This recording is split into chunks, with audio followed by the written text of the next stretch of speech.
Y'all are never getting rid of triple support. Y'all are never getting rid of it. Not in this game. Not right now. Y'all never gonna stop it. And the reason why is because a lot of these players on this game rely too much on healing. Like this game is just a heal simulator, and it's just honestly that's just a hot take. NetEase supports this. It's a heal simulator. Like everybody, we have characters like Mantis, we have characters like Adam Warlock, we have characters like Ultron, where they're obviously not built for dual support metas. So you literally have to use triple support if you want to use those characters. Like NetEase built them that way. That's just how it is. You know, like Adam has a cooldown on his heals, Mantis has a cooldown on her heals, and Ultron puts heals on a specific person with the people around him getting less heals. Like it's how the game is built. Like I'm sorry, and the only way they're gonna take out triple support is if they mitigate the amount of heals that people get when it's in use, or if they just add roll Q. And I don't see roll Q being added to this game. That's just not gonna happen. I don't see it. But if it does, like potentially, like that's just something that I don't see. But it is what it is. Like honestly, at first triple support was one of those things like people use as a strategy. Like it was one of those things you used in like higher level comps. Now it's just a crutch. Like people are just bad at the game. People who are on DPS, they'll switch when they realize they can't get any picks, and they'll be like, you know what, I'll just heal. When they realize they probably shouldn't have picked DPS to begin with. If you were playing DPS and you knew that you weren't going to do well, or you weren't feeling up to it, that should be something you communicate or just realize before we start the match. Like one thing I do, and I don't play DPS that much, but I always pick a character I know I'm like slightly good at or like competent at, so I know I can add something to the game. But a lot of these people, they just switch roles. They're like, oh, you know, I'm losing, and you know they try to be sneaky with it because it's in the middle of the match, and like you'll be like in the middle of a point, and you're about to hit overtime. Somebody is like constantly dying. You see it on the feed, but they go back and they switch to heals, and then they pretend that they didn't do it. You don't even bring it up. Nobody brings it up, but you see it, and it's just like, oh, okay. And then the following round happens, and then somebody else switches to DPS. Then you have duo supports, but this time you have somebody who wasn't even playing support before, and the result of that is that they probably don't even know how to play that role either. So it's like the game, it's cooked in that regard. Unless NetEase decides that they don't want healing to be strong or that strong, they're not doing anything. But the thing is, it's a lot of damage in this game. Like, this game is a damage simulator.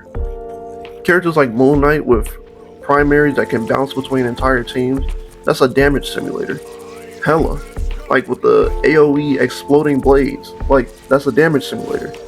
Human Torch, a damage simulator. Iron Man, a damage simulator. Like, all of this is just, you gotta be healed. So unless they reduce the damage and then reduce the heals, like, you're gonna have a heal simulator. That's just how the game is. And triple support is a result of that. Now you have other games with triple comps that sort of died. Overwatch is one of the main examples where they had a whole bunch of tanks, and then that got taken out. But this game is simply built around the fact that these people are either bad, or you need to use a character who essentially plays around that sort of role. Like, and it is weird. A lot of characters, I'm of the belief that a lot of characters can be used in dual support comps because I've seen it. I've seen Adam work. The only thing is that you have to play extremely well for it to work. Because if you're playing Adam and you have a Cloak and Dagger on your team, Cloak and Dagger is obviously going to be carrying the heals. You're going to have your res ult, which is going to come in clutch, but if the opposite team is running Cloak and Dagger or Luna, you're already at a disadvantage because they have a healing circle for 8 seconds. So this game is inherently flawed. It's built upon triple support. So if they take away the overall triple support meta, if they take out that ability to even have that, like, you know, like just like not even like a roll queue, a roll lock. say you can only pick 2 supports, they would have to buff Ultron, they would have to buff Mantis, and they would have to buff Atom to the point where they can be used. And it's not, a lot of people would like that. To be honest, I would be okay with that. But the reality of it is, Marvel wants to promote, or Marvel Rivals at least, they want to promote the ability to create these weird comps, like these weird strategies. And just like every multiplayer game, people are going to pick the most scummiest thing, and they're going to pick the easiest thing to do. People aren't running triple tank. You want to know why? Because there's Wolverine. Unless you ban Wolverine, people aren't picking triple tank. And then even with Wolverine, you have characters like Iron Fist, or any character like with Angela. She could just take you off the map. There's a lot of anti-tank stuff in the game. But with heals, the only thing is like dive. If you run BP, and a lot of people ban him still, so it's just like that's kind of dead. Then you have the Penny Parker Rocket team up that eliminates dive entirely. It's just like the game is cooked. It's cooked with the support meta. So like, unless they fundamentally change the game's mechanics, that's going to stay in the game for a while. And as they add more strategists, hopefully we don't get like 30 more healing circles with the new characters, but it's going to be hard to deal with. Now we have like anti-heal characters like Doctor Strange and Blade, but other than that, there's not much you can do. A lot of people have been complaining about it. A lot of people have saying that it's something that people do as a coping mechanism, but it's in the game. It might kill the game, but I honestly doubt it. I think it's going to push people away, but I don't think it's going to kill the game. That's a bit of an over-exaggeration.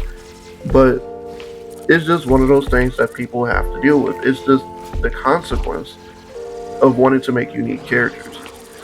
And honestly, I said this in a prior video.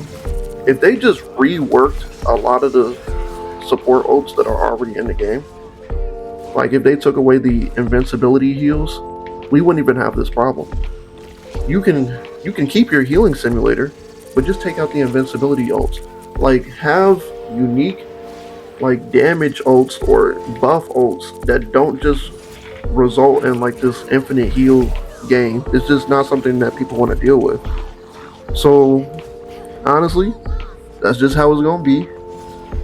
I'll see you guys in the next one, but if you like the video, just subscribe, hit that like button, and we're going to be talking about a few things with Marvel Rivals. There's a lot of flaws this game has, but there's a lot of potential in it as well. I just made a video talking about strategies we could add to the game, and before that I talked about vanguards that we could add it to the game. I even came up with like abilities that could be used, or I'm literally giving NetEase the key to different ultimates you can have that aren't just healing circles. So, you know, if you want to see that, check that out. Go ahead and like that. I'm going to support. But yeah, I'll see you guys in the next one.